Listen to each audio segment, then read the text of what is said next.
Hello, everyone. So today I'm referring to Stephen P. Robbins, and we'll be talking about major attitudes in organizational behavior concern. What are the major job attitudes? We each have thousands of attitudes, but OB focuses our attention on a very limited number of work-related attitudes.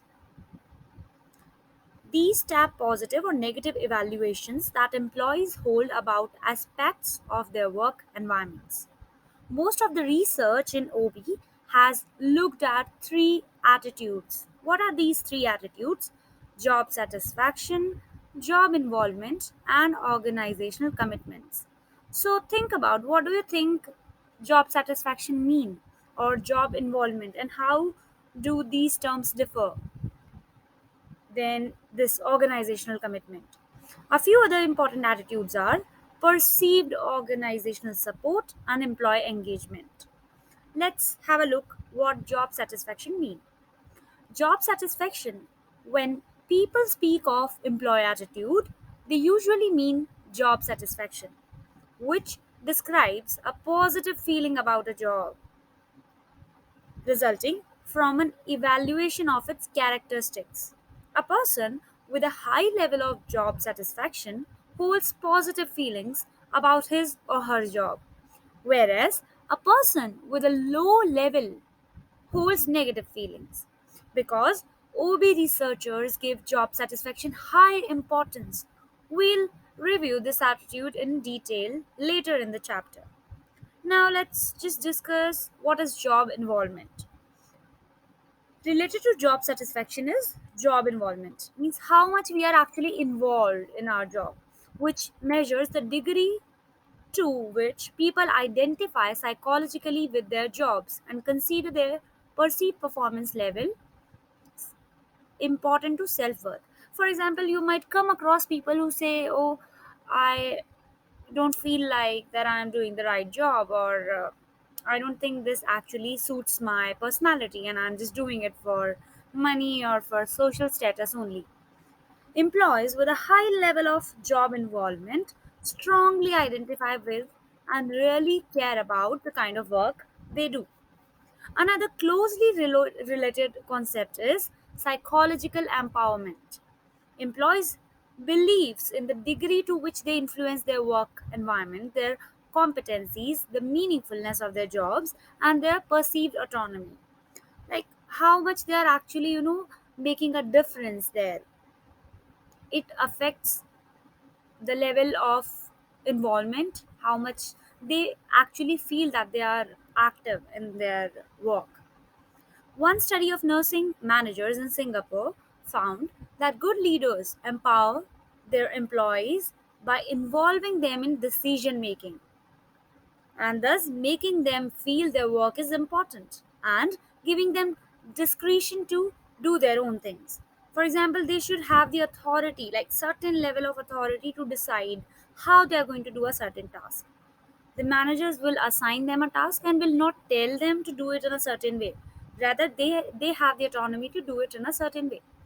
So, high levels of both job involvement and psychological empowerment are positively related to organizational citizenship. I'll read it again. High levels of both job involvement and psychological empowerment are positively related to organizational citizenship behavior. And now, what is this OCB, Organizational Citizenship Behavior? OCB, this is discretionary behavior that is not part of an employee's formal job requirement but contributes to the psychological and social environment of the workplace. For example, person is going beyond his or her expected employhood. They are supposed to work on a certain project, but they are going a step beyond or one step further to meet the requirement, and they are doing extra efforts. So this comes under OCB, organizational citizenship behavior. And job performance. High job involvement is also related to reduced absence and lower resignation rates. So if somebody is very satisfied and very involved in their job, so there will be automatically lesser chances that they would like to leave their job. as compared to those who have lesser work satisfaction. Organizational commitment. In organizational commitment, an employee identifies with a particular organization and its goals and wishes to remain a member. Most research has found on emotional attachment to an organization and belief in its value as the gold standard for employee commitment. So if the person is emotionally attached and actually believe in the vision and values and mission of the organization, so this would be considered as gold standard, because this would be helping in ensuring employee commitment or organizational commitment. Like, people will be committed to do their work or the task they have been assigned. A positive relationship appears to exist between organizational commitment and job productivity. By positive relationship, they mean if organizational commitment is high, then there are chances that job productivity will be higher. Like, these are directly proportional. But it is a modest one.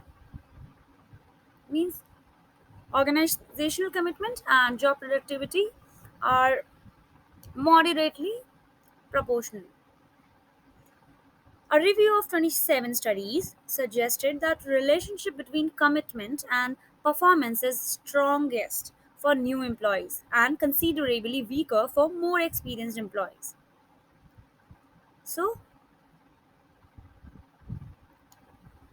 commitment and performance is strongest for new employees. For example, a new employee is there and they're highly committed, so their performance will be improved. However, for older employees who are already working for years in the same organization, so it will be weaker. Like, there would be not that much impact on productivity of organizational commitment. They'll be committed to the organization, however their productivity will remain somewhat similar. Interestingly, research indicates that employees who feel their employers fail to keep promises to them feel less committed. For example, if I promise that I'll be giving 5% raise and there will be other, rewards and star performer award, etc., but I do not do that, I fail to do that, so there are chances that the organizational commitment would be decreased, and these reduction in commitment in turn lead to lower levels of creative performance. So once people are not feeling committed and attached with the organization, so they'll be putting lesser efforts and they might not be thinking that creatively as if they will be thinking and approaching if they are actually committed. As with job involvement, the research evidence demonstrates negative relationship between organizational commitment and both absenteeism and turnover. So, employee turnover. Here, I wanted to point out that employee turnover is not how much profit they are making. Employee turnover means how many employees are actually leaving the organization, the rate at which employees are exiting the organization. So, by negative relationship, it indicates that if the organizational commitment is, less, there will be more absenteeisms and the employee turnover will be high. So if one portion is less, another would be high. For example, if there is someone who is regularly absent and always taking short leaves, and there are people who are leaving from the organization, it means they are having lesser commitment towards their organization and job. Theoretical models propose that employees who are committed will be less likely to engage in work withdrawal, even if they are dissatisfied, because they have a sense of organizational loyalty or attachment.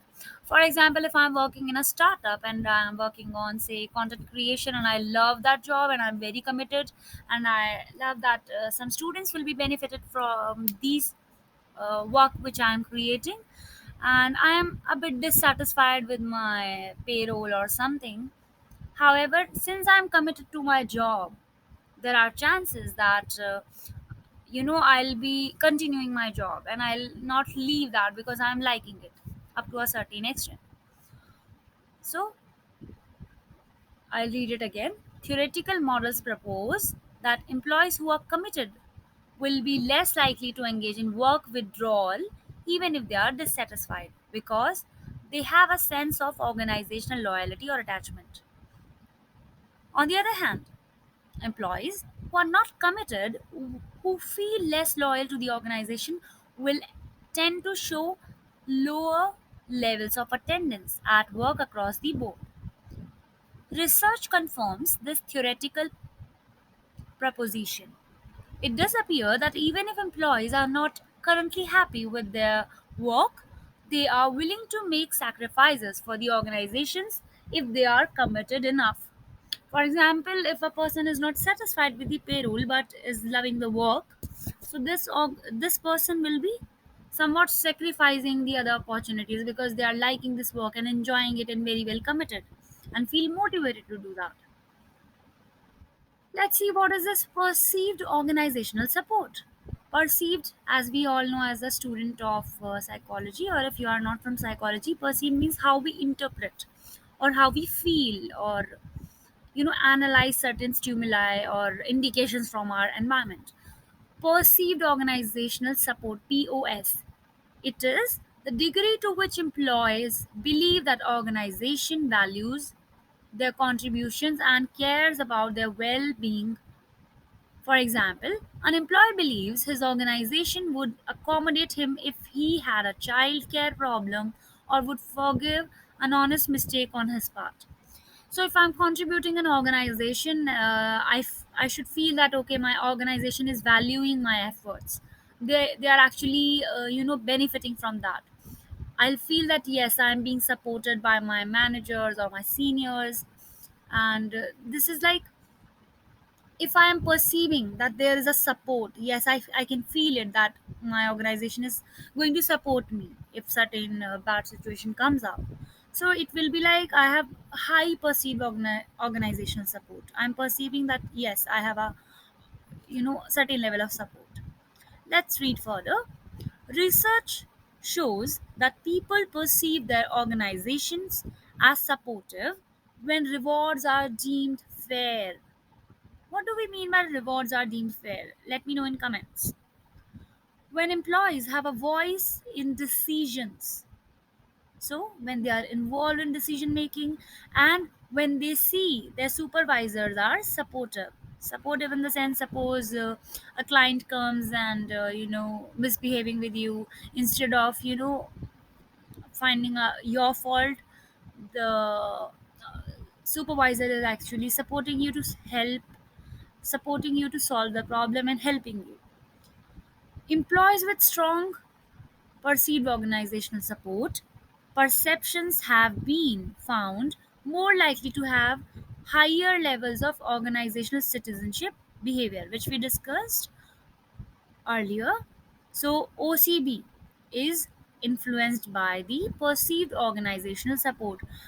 For example, if my boss is actually supporting me, I'll be feeling and I'll be motivated enough to go beyond the expectations. I'll be putting extra efforts to achieve a certain level of you know job satisfaction and certain level of quality in my work.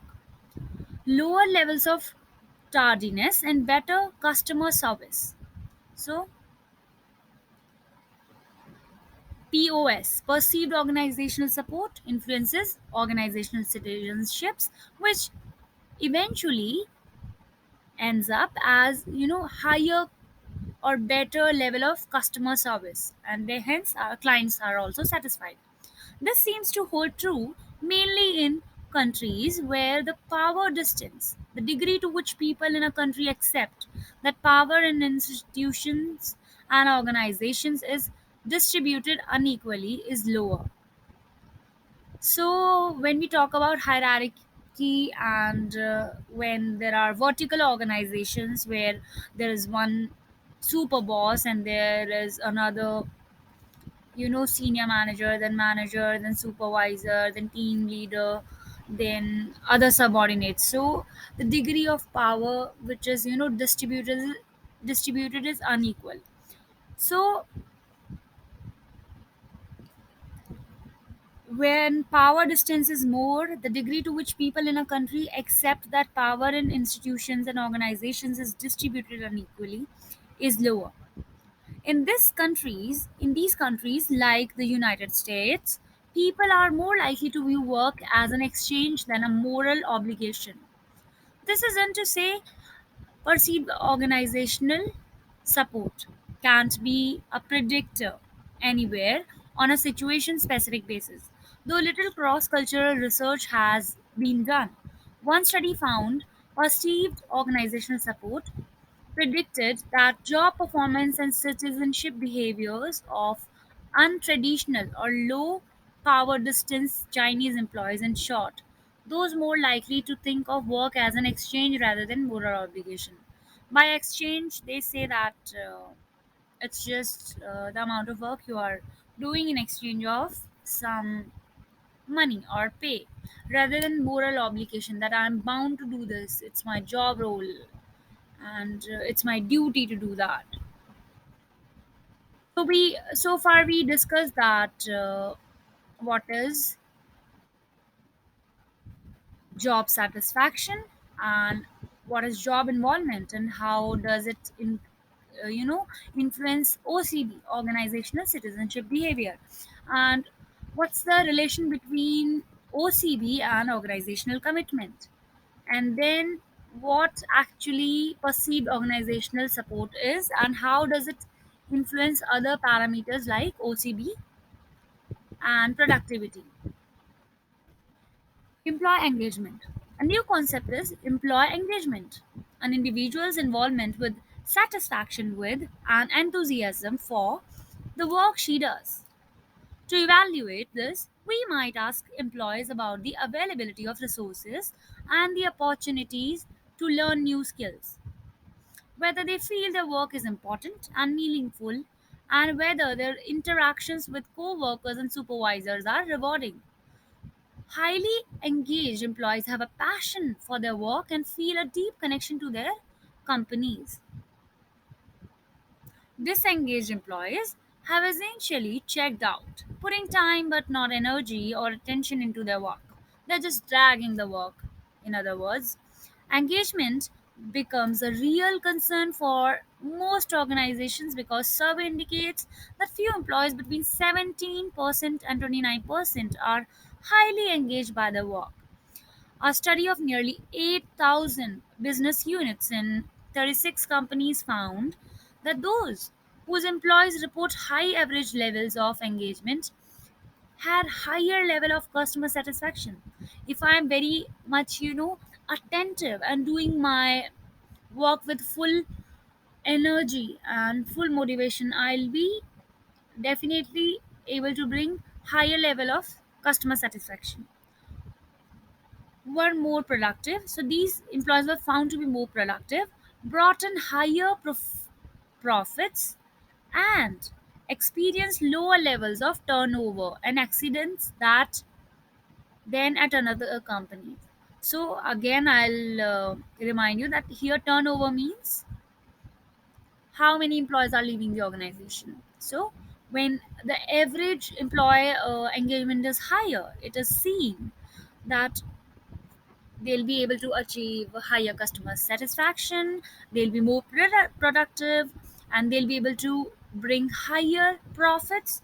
And these organizations experience low levels of, or say comparatively lower levels of turnover, employee turnover, and accidents that at other companies are facing. By accidents, for example, see if you are very attentive and doing your work with care, then automatically it reduces the chances of accidents which usually occur due to ignorance or say other malfunctions. Molson Coors, for example, found engaged employees were 5 times less likely to have safety incidents, and when one did occur, it was much less serious and less costly for engaged employees than for disengaged one. $63 per incident versus $392. So I'll read it again. What did they found? Molson Coors.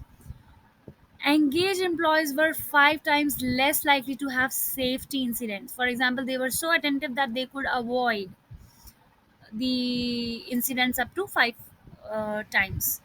And when one did occur, it was much less serious and less costly for the engaged employees than for disengaged.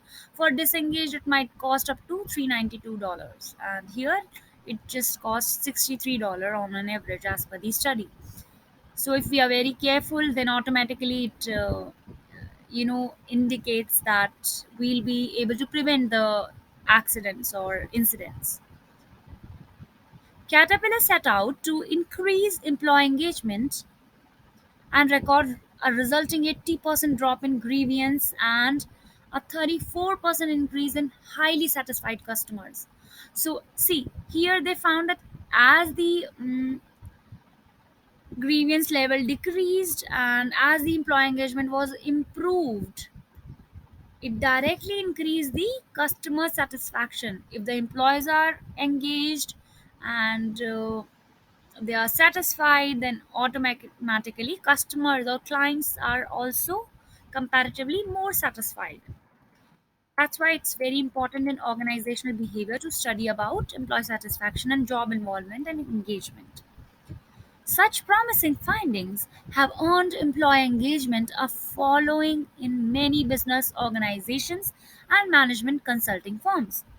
However, the concept is relatively new and still generates active debate about its usefulness. One set of researchers concluded that meaning of employee engagement is ambiguous among both academic researchers and among practitioners who use it in conversations with clients. Another reviewer called engagement an umbrella term for whatever one wants it to be.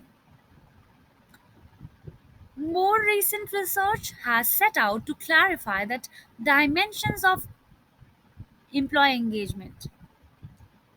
This work has demonstrated that engagement is distinct from job satisfaction and job involvement and incrementally predicts job behavior. So, in previous study quotes, we could see that it was demonstrated that engagement is distinct from job satisfaction. How much people are actually engaged in their job, actually doing their job with full attention or care. Satisfaction could be like how much they're satisfied with other factors around job, payroll, co-workers, and it's a bigger picture. Job engagement is mostly about with how much care and attention and energy they are executing the task they are supposed to do. And this job engagement is helpful and job involvement and incrementally predicts job behaviors after we take these traditional job attitudes into account. So if we try to study all these parameters: engagement, job satisfaction, job involvement, perceived organizational support, so we can tentatively predict the job attitudes of that particular employee group. Now, are these job attitudes really all that distinct? Are they actually distinctly visible? Let's read further. You might wonder whether the above job attitudes are really distinct. If people feel deeply engaged by their job, say high job involvement, isn't it probably they like it too? High job satisfaction.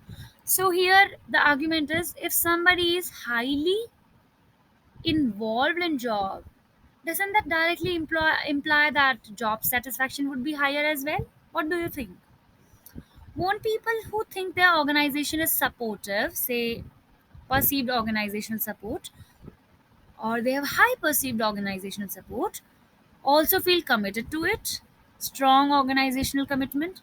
So here the argument is if there is job involvement, won't it automatically reflect that there would be high job satisfaction?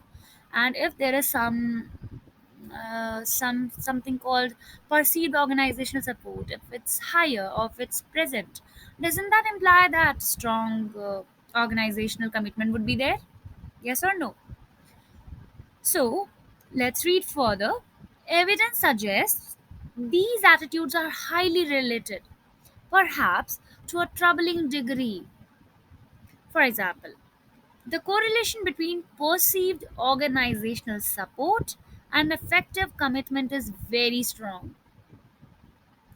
So, perceived organizational support and effective commitment, how much they are committed. That means that variables may be redundant.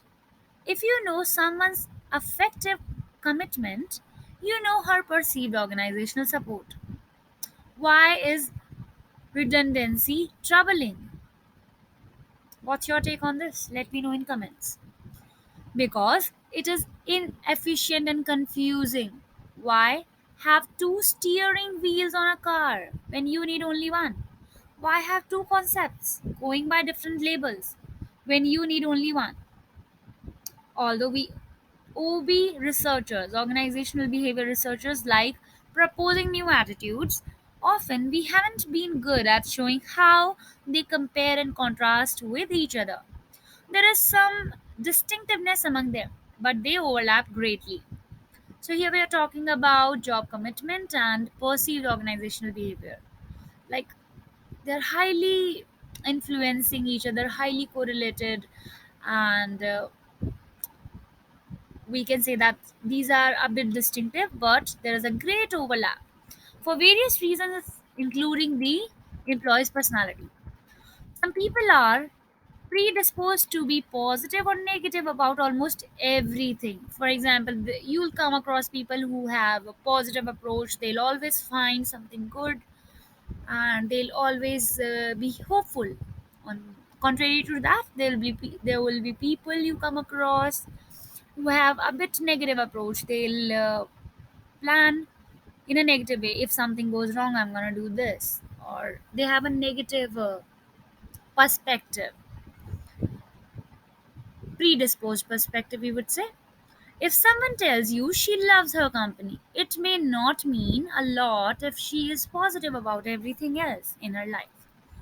Or the overlap may mean some organizations are just all around better places to work than others.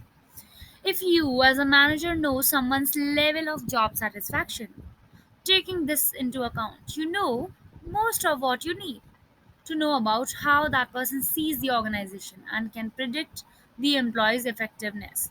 So, if I know that person X is very satisfied with the job, and then as a manager, I might have high expectation from that particular employee, and I'll be ensured about the effectiveness of job or task execution by that particular employee who is very satisfied.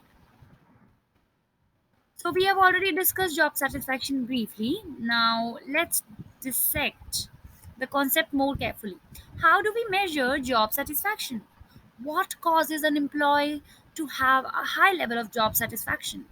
Moreover, how do dissatisfied and satisfied employees affect an organizations? So I would like to point out that there are various theories behind job satisfaction, or how do people get motivated to continue their task, and what increases OCB. Let's read further. How do we actually measure job satisfaction? So, what is job satisfaction? A positive feeling about a job resulting from an evaluation of its characteristics is clearly broad, yet that breadth is appropriate. A job is more than just shuffling papers, writing programming code, waiting on customers, or driving a truck.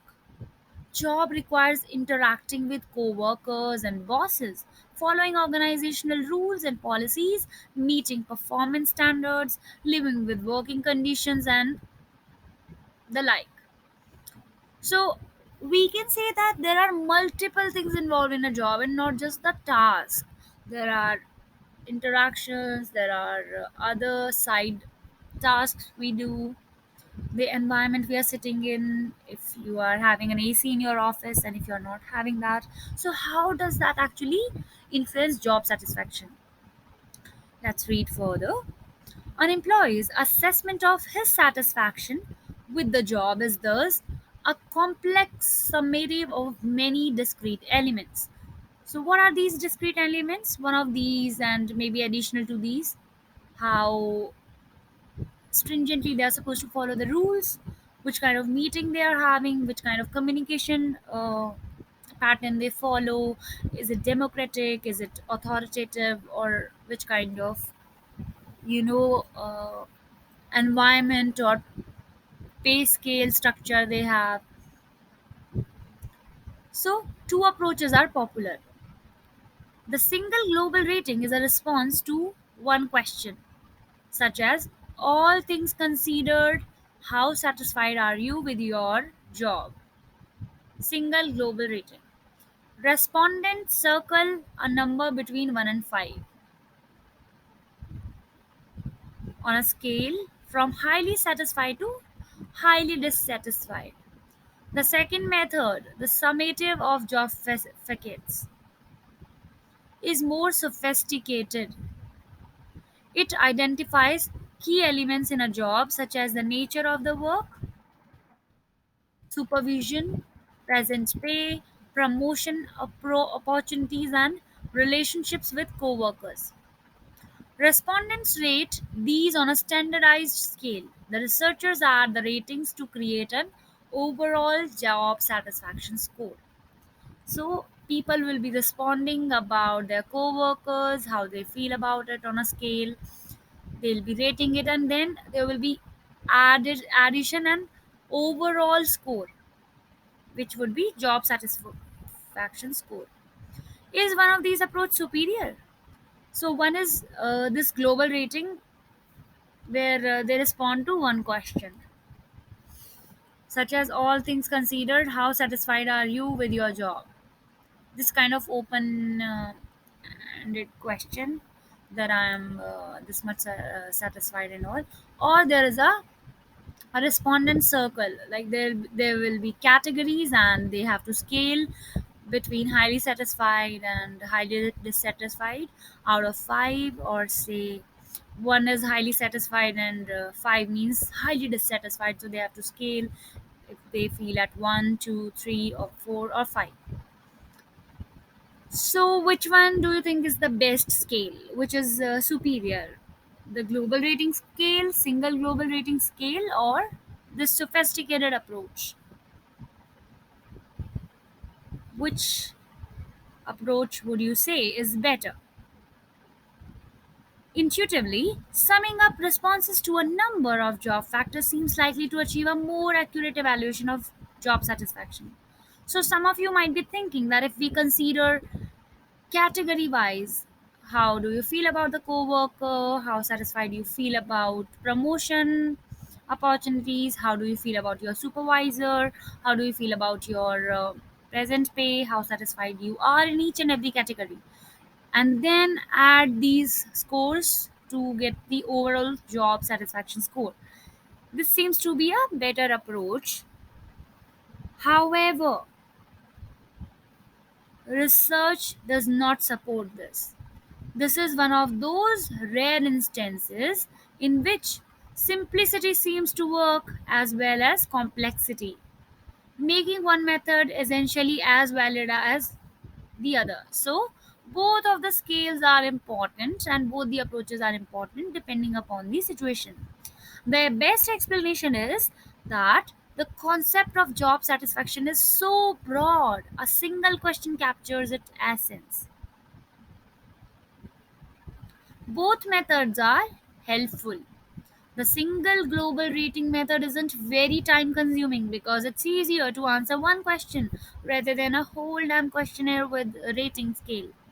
And the summation of job facets helps managers zero in on problems and deal with them faster and more accurately.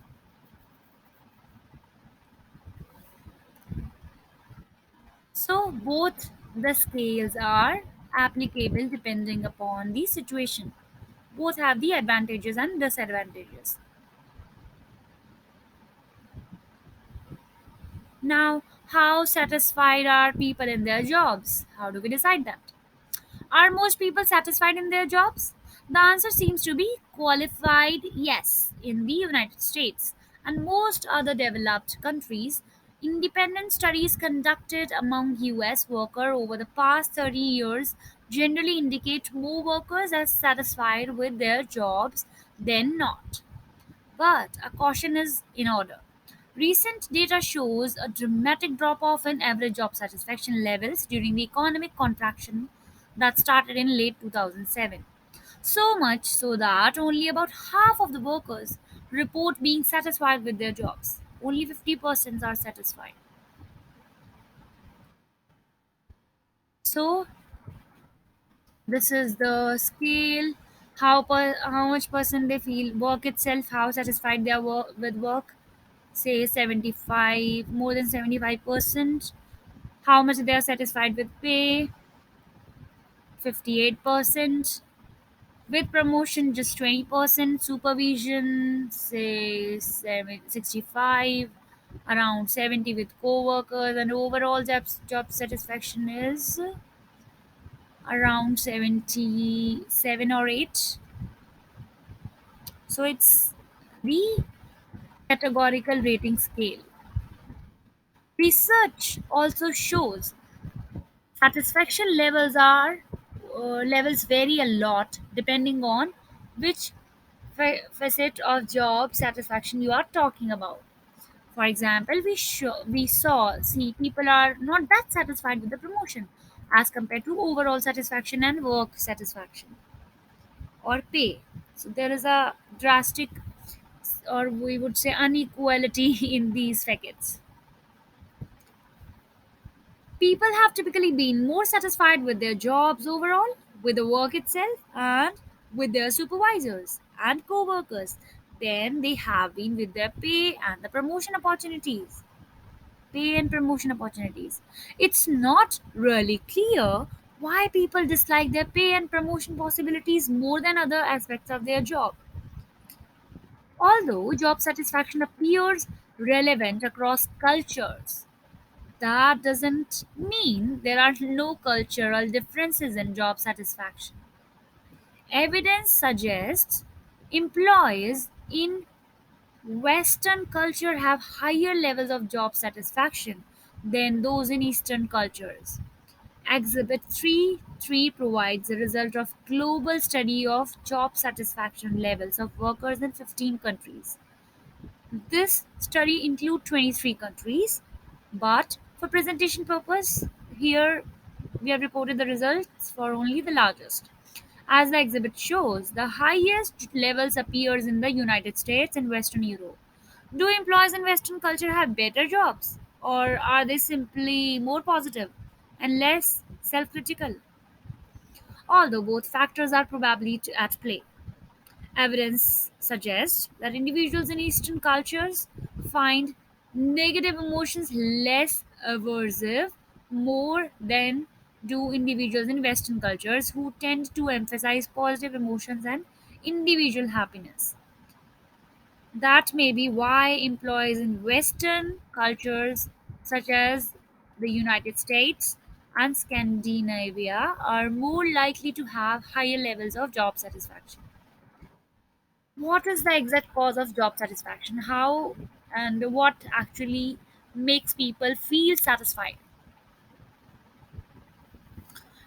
So, you also start this. Think about the best job you have ever had, or what would ideal job look like to you? What made it so? Why do you call it best? Think, or just imagine, what would you call a best job for yourself? What made it so? What is making it best?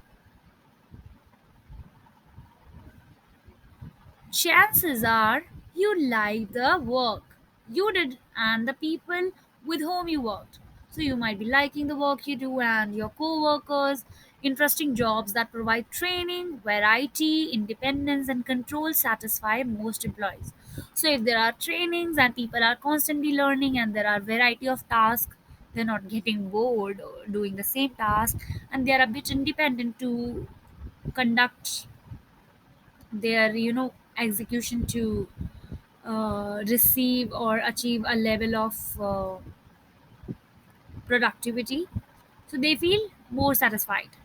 There is also a strong correspondence between how well people enjoy the social context of their workplace and how satisfied they are overall. So, social context, which kind of communication they follow, which kind of social culture they have in the workplace. Interdependence, feedback, social support, and interaction.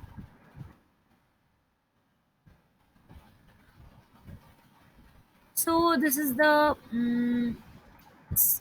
study in which multiple countries were studied with different cultures, and it was shown that people in Western culture are having more satisfaction as compared to otherwise other countries. Say how satisfied they are in Denmark, Switzerland, USA, Norway. It's higher, and as we move away from this, it's lesser. Average level of job satisfaction by country. Note, scores represent average job satisfaction levels in each country as rated on a 1 very dissatisfied to 10 very satisfied scale. So more the marks means more satisfied.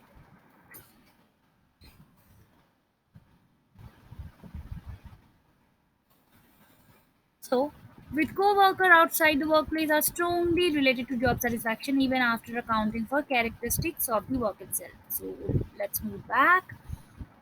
I'll read it again. There is also a strong correspondence between how well people enjoy the social context of their workplace, how and which kind of activities they are getting involved in, and how satisfied they are overall. Interdependence, feedback, social support, and interaction with co-workers. How do you interact with your colleagues, and when you go out otherwise in in your personal space. So these are highly related to job satisfaction, even after accounting for characteristics of the work itself. You have probably noticed that pay comes up often when people discuss job satisfaction. For people who are poor or who live in less wealthy countries, pay does correlate with job satisfaction. So people who are in actual need of money obviously relate their job satisfaction with the amount they receive. And overall happiness would be influenced based upon the amount or pay scale they have. But once an individual reaches a level of comfortable living, say in United States, their current set about $40,000 a year, depending on the region and family size. The relation between pay and job satisfaction virtually disappears. So here they are trying to put a point forward that the increase in pay will increase the job satisfaction up to a particular extent only. There would be a point beyond that. There will be no change in job satisfaction by increasing the salary. People who earn $80,000 are, on average, no happier with their jobs than those who earn closer to $40,000. So, the amount is not actually making a difference in job satisfaction after a certain threshold is achieved. Here it is said to be $40,000. Take a look at Exhibit 3.4. It shows the relationship between the average pay for a job and the average level of job satisfaction. As you can see, there isn't much of relationship there. Let's see the exhibit. So this is pay in US dollars as per 2002. Here it's 30,000, and this is percentage of pay satisfaction, how much satisfied they are. So here you will see there is a chunk of people that they are satisfied up to 70% and even 80%. Here at 20 to $25,000 you could see, and around 30. So after, if we increase and move towards the right on the pay, Even at 75, people are at 70% satisfaction. Even after increasing, they are not moving further. So, say this is the threshold. After this, they are at the same level. Let's go back to the reader. As you can see, there isn't much of a relationship there. Handsomely, handsomely compensated jobs have average satisfaction levels, no higher than those that pay much less. One researcher even found no significant difference when he compared the overall well-being of the richest people on the Forbes 400 list with that of Maasai herders in East Africa. Money does motivate people, as we will discover in a later chapter. But what motivates us is not necessarily the same as what makes us happy. What makes us happy and what motivates us. You also think about the difference. What is motivating you on what actually makes you happy? Which task makes you happy? For example, studying for your exam might not make you happy, but you might feel motivated to score good. A recent poll by University of California at Los Angeles and the American Council on Education found that entering college freshmen rated becoming very well off financially, first on a list of 19 goals ahead of choices such as helping others, raising a family, or becoming proficient in an academic pursuit.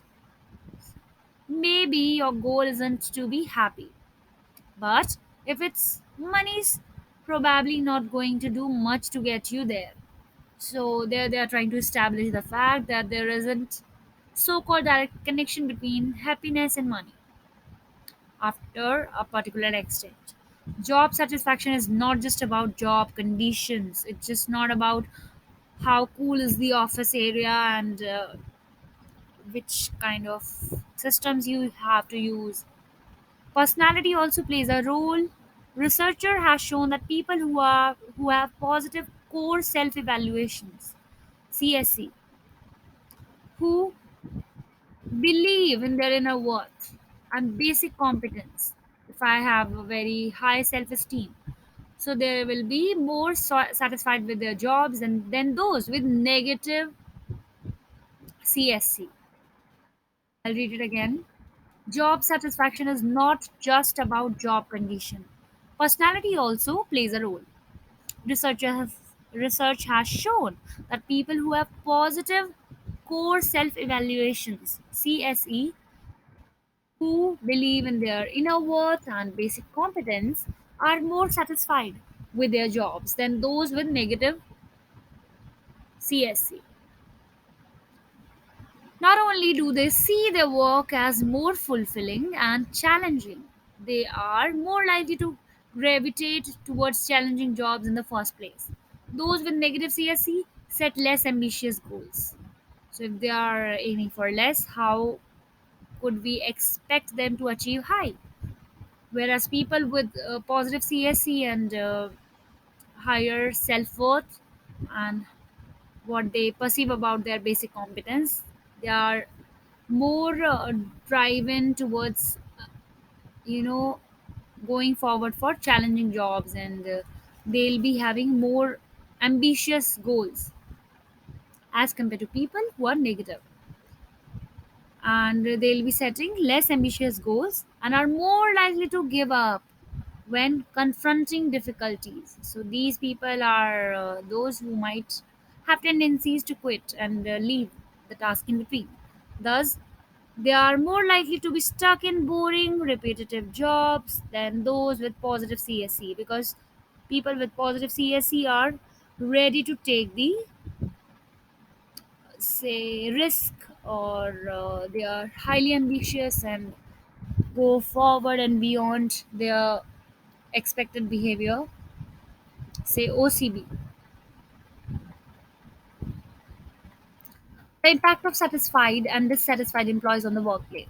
So, if somebody is satisfied, do you think there will be a difference between the task they do as compared to the person who is dissatisfied with the organization or with the work. What happens when employees like their jobs and when they dislike their jobs? One theoretical model, the exit voice loyalty neglect framework. What's that? The exit voice loyalty neglect framework. It is helpful in understanding the consequences of dissatisfaction. If somebody is dissatisfied, how will it affect the organization and the work? The framework's four responses differ along two dimensions, constructive and destructive, and active passive. So they have two dimensions. The responses are as follows. Exit.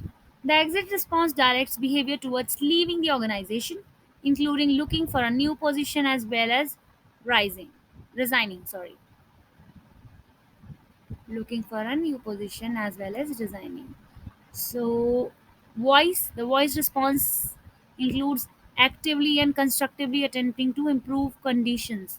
I'll be complaining, I'll be informing my supervisors, including suggesting improvements, discussing problems with supervisors, and undertaking some forms of union activity or demanding that this should be improved. Loyalty. The loyalty response means passively but optimistically waiting for conditions to improve. That I have a belief that someday in a week or by next year it will change, including speaking up for the organization in the face of external criticism and trusting the organization and its management to do the right thing. If somebody is criticizing the organization, the loyalty response would be to support the organization or say speak up in the organization's favor. Neglect response passively allows conditions to worsen, because if I am having a neglecting approach, then I'll be not caring enough about the conditions, so it would eventually lead to the worsening of that. And it includes chronic absentee absenteeism. Chronic means for long durations. Like I'll be taking leaves for 15 days, then I'll come for 10 days, then I'll take leave. Or lateness. I'm constantly coming late. Or reduced efforts. I'm putting no efforts in my work. An increased error rate. I'm taking or say committing a lot of mistakes in my tasks. So, exit and neglect behaviors encompass our performance variables, productivity, absenteeism, and turnover. But this model expands employee response to include voice and loyalty. So these are constructive behaviors that allow individuals to tolerate unpleasant situations or revive satisfactory working conditions, because they feel optimistic that okay, there will be a time when they'll achieve this satisfactory working conditions. It helps us understand situations such as we sometimes find among ununionized workers for whom low job satisfaction is coupled with lower turnover.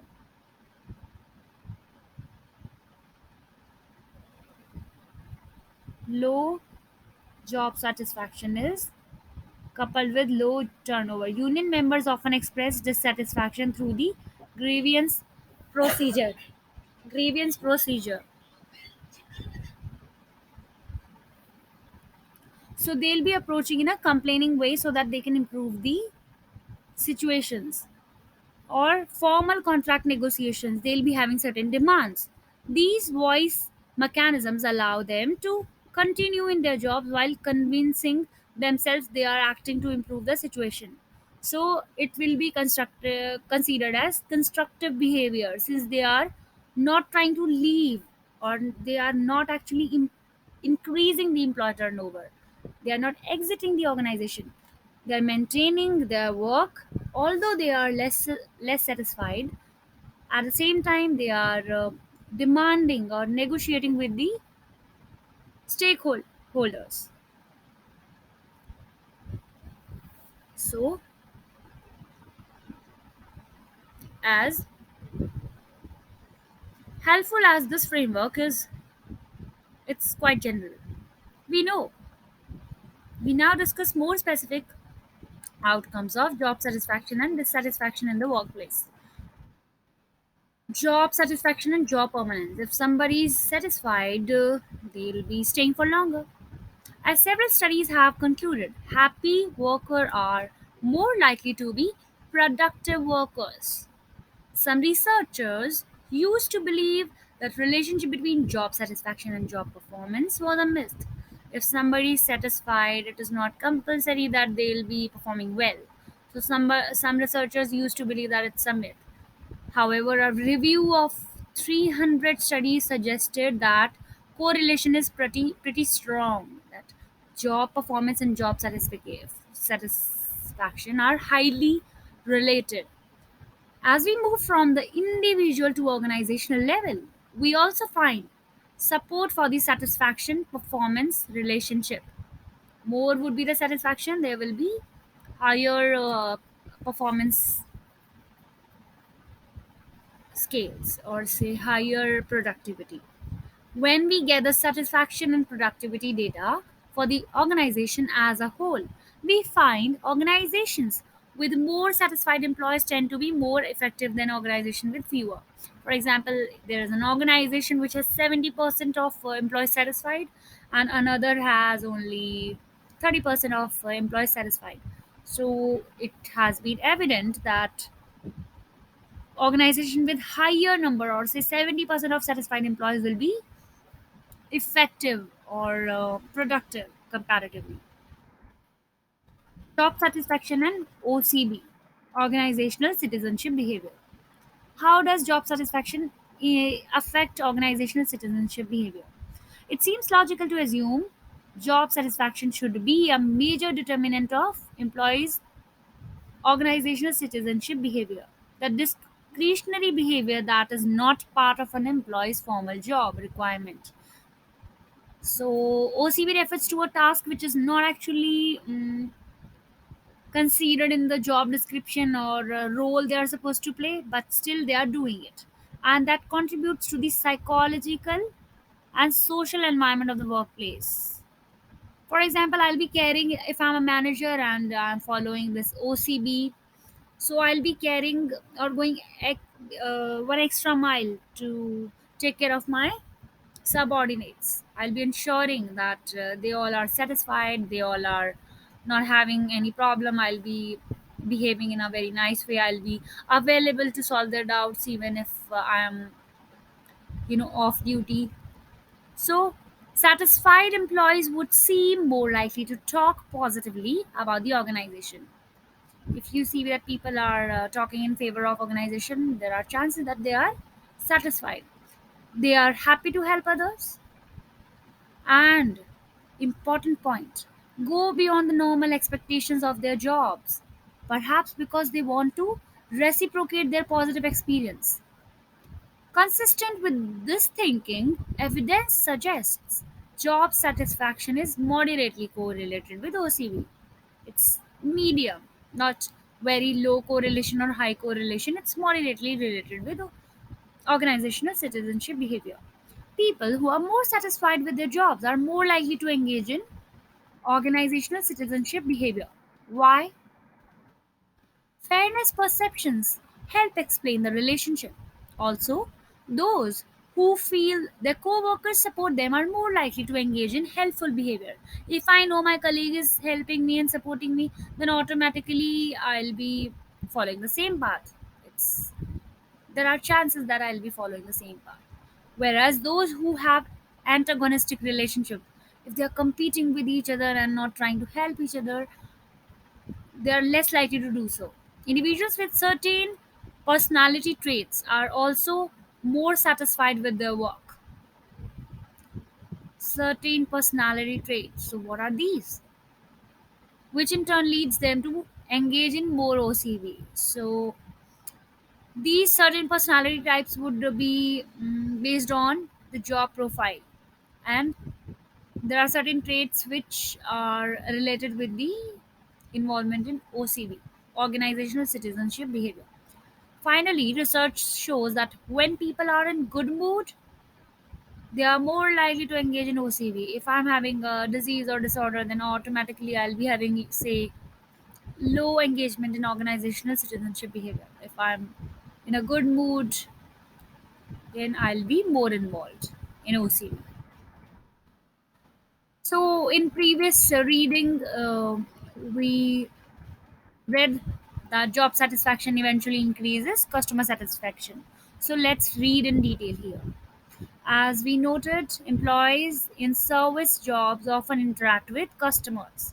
Because service organization managers should be concerned with pleasing those customers, it is reasonable to ask, is employee satisfaction related to positive customer outcome? For frontline employees who have regular customer contact, the answer is yes. Satisfied employees increase customer satisfaction and loyalty. A number of companies are acting on this evidence. The first core value of online retailer Zappos, deliver wow through service, seems fairly obvious, but the way in which Zappos does it is not. Employees are encouraged to create fun and little weirdness and are given unusual discretion in making customers satisfied. They are encouraged to use their imaginations, including sending flowers to disgruntled customers. And Zappos even offer a $2,000 bribe to quit the company after training. To quit the company after training. To weed out the half-hearted. Other organizations seem to work the other end of the spectrum by ignoring the effect job satisfaction has on the customer's experience. In the airline industry, for example, two independent reports, one of the Transportation Security Administration (TSA) and the other on airline passenger complaints, argue that low employee morale was a major factor undermining passenger satisfaction. At US Airways, employees have posted comments on blogs such as "Our planes sick smell filthy" and from another, "How can I take pride in this product?"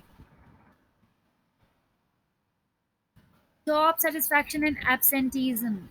We find a consistent negative relationship between job satisfaction and absenteeism. Negative relation means if job satisfaction is high, it means there will be lesser chances of absenteeism. But it is moderate to weak. Although it certainly makes sense that dissatisfied employees are more likely to miss work. Other factors affect the relationship. Organizations that provide liberal sick leave benefits are encouraging all their employees, including those who are highly satisfied, to take days off. You can find work satisfying yet still want to enjoy a 3-day weekend if those days come free with no penalties. When numerous alternative jobs are available, dissatisfied employees have high absence rates. But when there are few, they have the same low rate of absence as satisfied employees. So if there are many other opportunities available, then there would be chances that people have higher rates or higher absence rates.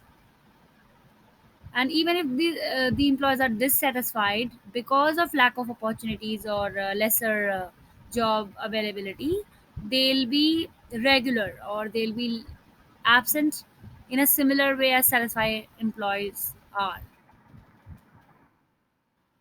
Again, here we have employee turnover, how many people are leaving the company, how job satisfaction and turnover are related. The relationship between job satisfaction and turnover is stronger than between satisfaction and absenteeism. So if I am satisfied, there will be lesser chances of absenteeism. If I am satisfied, there will be lesser chance of turnover. However, this relationship seems to be comparatively stronger. The satisfaction turnover relationship also is affected by alternative job prospects. So if I know that there are other jobs or other companies which are offering better incentives, there will be chances that I'll be leaving the organization if I'm not satisfied. If an employee is presented with an unsolicited job offer, job dissatisfaction is less predictive of turnover because the employee is more likely leaving in response to pull, the lure of the other job, than push, the unattractiveness of the current job. Similarly, job dissatisfaction is more likely to translate into turnover when employment opportunities are plentiful because employees perceive it is easy to move. Finally, when employees have high human capital, high education, high ability, job dissatisfaction is more. Say you are hiring a overqualified person, say somebody has done PhD, but you are looking for a graduate. So they'll be feeling dissatisfied because they'll be playing a role which a graduate can do, and they'll be getting the incentives accordingly. So there are chances that they'll be dissatisfied. Job dissatisfaction is more likely to translate into turnover because they have, or they perceive many available alternatives. They'll feel that there might be other roles available. Workplace deviance and job satisfaction. Job dissatisfaction and antagonistic relationship with co-workers predict a variety of behaviors organizations find undesirable, including unionization attempts. Workplace deviance means you're deviating from the rules established by the employer. Substance abuse, stealing at work, undue socializing, and tardiness.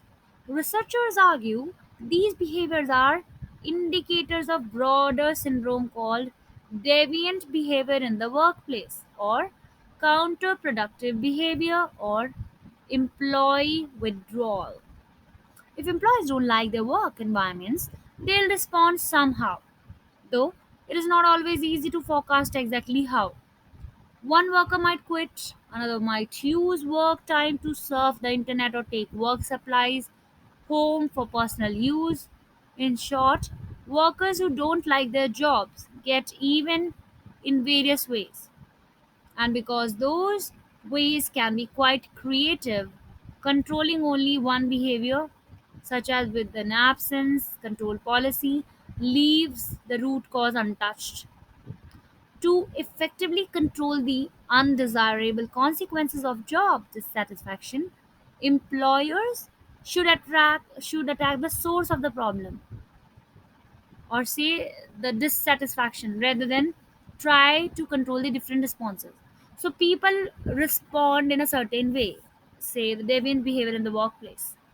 But what is actually making them dissatisfied?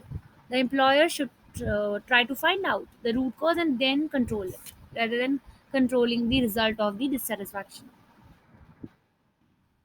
Managers often don't get it. Given the evidence we have just reviewed, it should come as no surprise that job satisfaction can affect the bottom line. One study by a management consulting firm separated large organization into high morale, more than 70% of employees expressed overall job satisfaction, and medium or low morale, fewer than 70%. The stock prices of companies in the high morale group grew 19.4% compared with 10% for the medium or low morale groups. Despite these results, many managers are unconcerned about employee job satisfaction. Still, others overestimate how satisfied employees are with their jobs. So they don't think there is a problem when there is. In one study of 262 large employers, 86% of senior managers believed their organizations treat employees well, but only 55% of employees agreed. Another study found 55% of managers thought morale was good in the organization compared to only 38% of employees. Regular survey can reduce gaps between what the managers thinks employee feel and what they really feel. This can impact the bottom line in small franchise sites. as well as large companies. For instance, Jonathan McDaniel, manager of a KFC restaurant in Houston, surveys his employees every 3 months. Some results led him to make changes, such as giving employees greater say about which work days they have off. Moreover, McDaniel believes the process itself is valuable. They really love giving their opinions. He says that's the most important part of it, that they have a voice and that they are heard. Surveys are no panacea, but if job attitudes are as important as we believe, organizations need to find out where they can be improved. Let's see what we discussed so far. Job satisfaction is related to organizational effectiveness. A large study found that business units whose employees had high average levels of engagement had higher levels of customer satisfaction and lower levels of turnover and accidents. All else equal, it clearly behooves organizations to have a satisfied workforce. Managers should be interested in their employees. They should be having a positive attitude to know what they feel, how they feel, what they want to see as a area of improvement. Attitudes, because attitudes give warning of potential problems and influence behavior. Creating a satisfied workforce is hardly a guarantee of successful organizational performance. But evidence strongly suggests that whatever managers can do to improve employee attitude will likely result in heightened organizational effectiveness, all the way to high customer satisfaction and profits. Some takeaway lessons from the study of attitudes include the following: positivity. Satisfied and committed employees have lower rates of turnover, absenteeism, and withdrawal behaviors. They also perform better on job. Given that, managers want to keep resignations and absence down, especially among other most productive employees. They'll want to do things that generate positive job attitudes. So they'll be incentivizing the things, they'll be giving awards or recognizing people who are actually working hard. Valid measurements. Managers will also want to measure job attitudes effectively so they can tell how employees are reacting to their job or their work. As one review put it, a sound measurement of overall job attitude is one of the most useful piece of information an organization can have about its employees. Measurement of overall job attitude. Job appeal. The most important thing managers can do to raise employee satisfaction is focus on intrinsic parts of the job, such as making the work challenging and interesting.